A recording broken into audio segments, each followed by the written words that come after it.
Let the sounds around you fade, just a little. Let your breath return, slower, softer.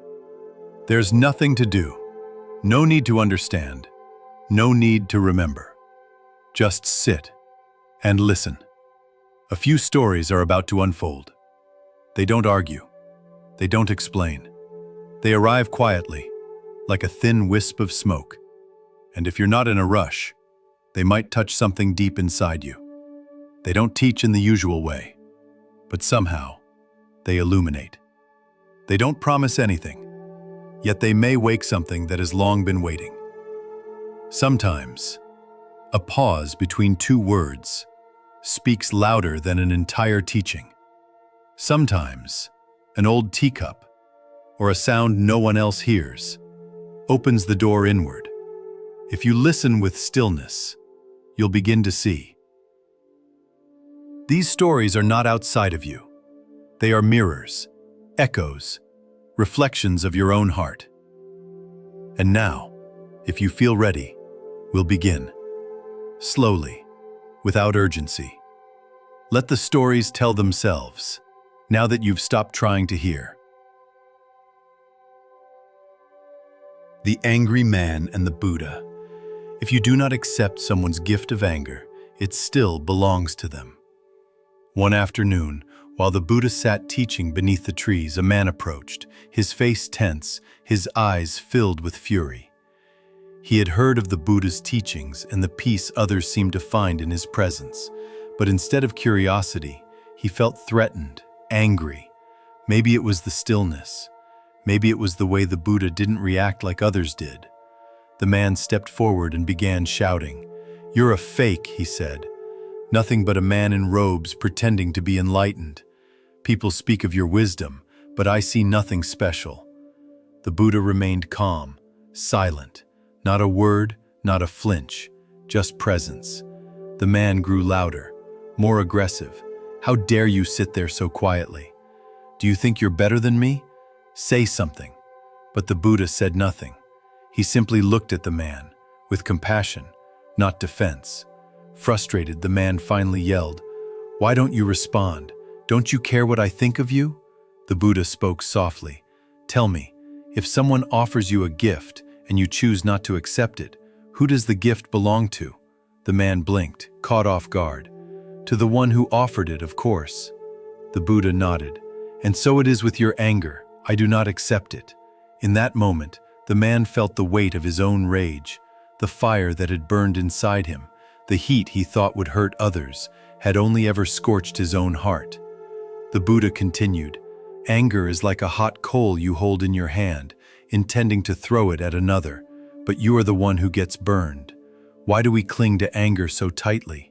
Sometimes we think it gives us power. Sometimes we believe it protects us.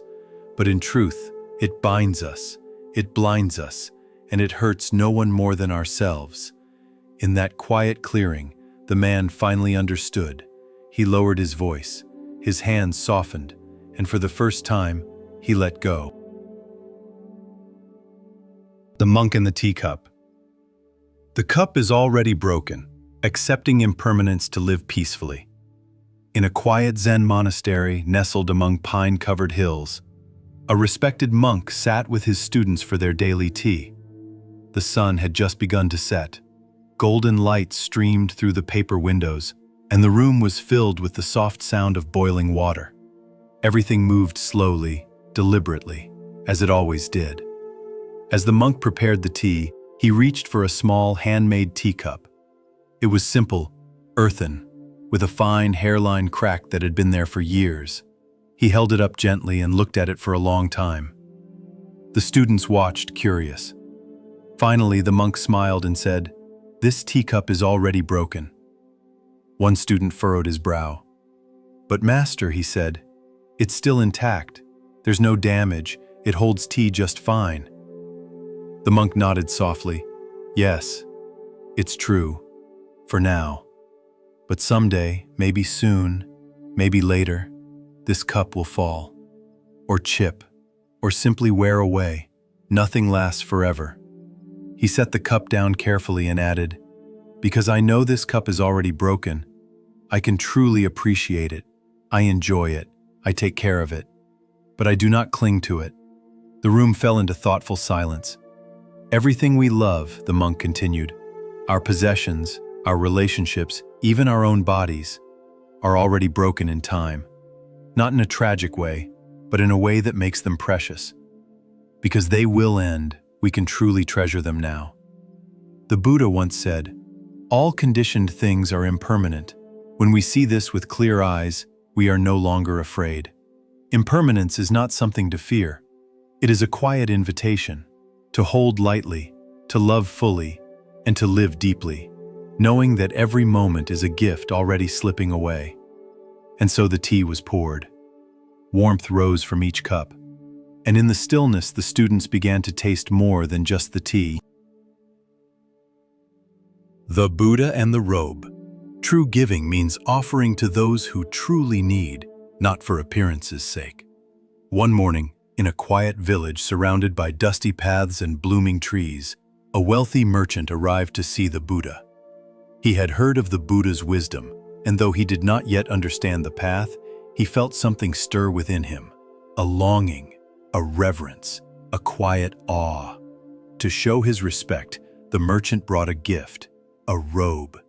Not an ordinary robe, but one woven from the finest silk, dyed deep gold, its patterns hand-stitched with exquisite care. He approached the Buddha, bowed deeply, and offered it with both hands. "Lord Buddha," he said, "please accept this robe as a sign of my gratitude for your teachings." The Buddha looked at the robe, then gently at the man. He smiled with kindness. "Thank you," the Buddha said, "but I cannot accept this robe." The merchant's eyes widened in surprise. "Why not?" he asked. "This robe is of great value. Surely you deserve to wear something worthy of your wisdom." The Buddha shook his head gently. "I already have a robe. It is enough. To receive more than I need would not serve me, but there is someone who would benefit greatly from this." He looked toward the village. "There is a man who sleeps in rags beneath the trees. He has no warmth for the cold nights. Give the robe to him, then your gift will truly become a blessing." The merchant paused, then slowly nodded. Later that day, he found the poor man and placed the robe in his hands. The man wept. The next morning, the merchant returned to the Buddha. "I did as you said," he said quietly, "and somehow I feel lighter."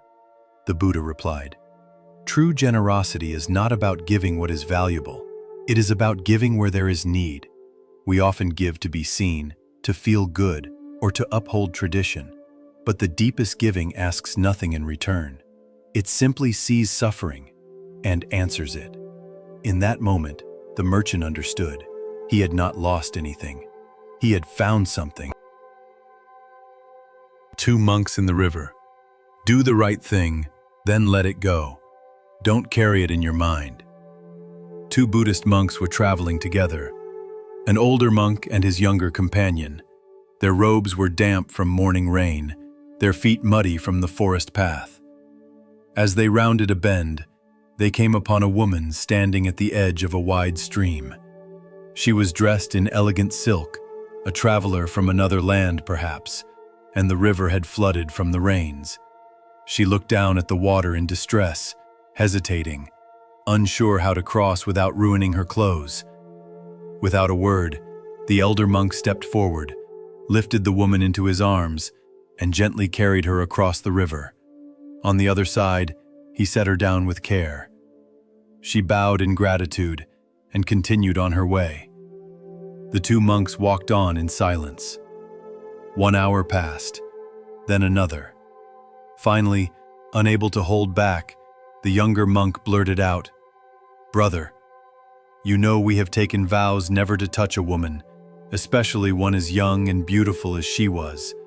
How could you carry her like that?" The elder monk looked at him, calm and unbothered. "I set her down by the river," he said. "Are you still carrying her?" The younger monk fell quiet.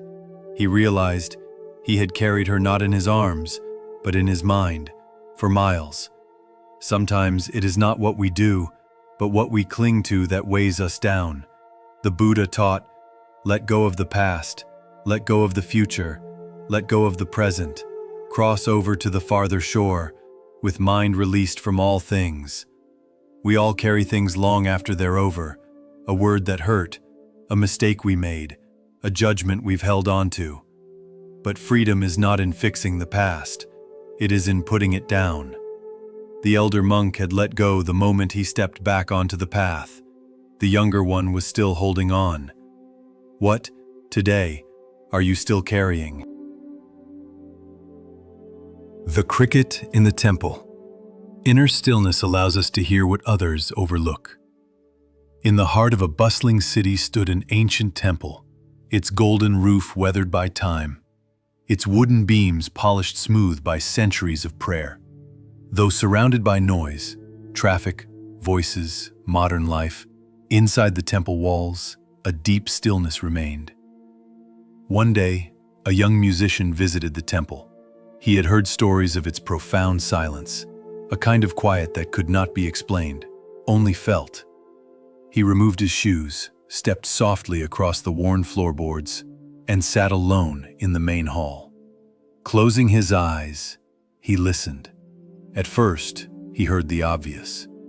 Distant footsteps, birds outside, the hum of city life. But then, beneath the surface of sound, he noticed something else. A soft, rhythmic chirping, barely audible, gentle, persistent. He opened his eyes and followed the sound until he found it. A single cricket, hidden in a crack in the temple's old wooden pillar. A tiny voice, singing in the silence. Later, the young man approached an old monk sweeping the courtyard. "Venerable one," he said, "did you know there's a cricket living in the main hall?" The monk smiled. "Ah, yes, he has been with us a long time." "But how can anyone hear such a small sound?" the young man asked. "In such a large space, with so much noise outside." The monk paused, then reached into his robe. He pulled out a coin and dropped it onto the stone floor. Clink. All around the temple, people turned their heads. The monk turned to the young man. "You see, people hear what they are listening for. The coin," he said, "is no louder than the cricket. But everyone hears it, because everyone is trained to notice money." He placed a hand gently on the young man's shoulder. "But those who still their inner noise can hear what others miss. Not just crickets, but the voice of wisdom, whispering quietly beneath the noise of the world."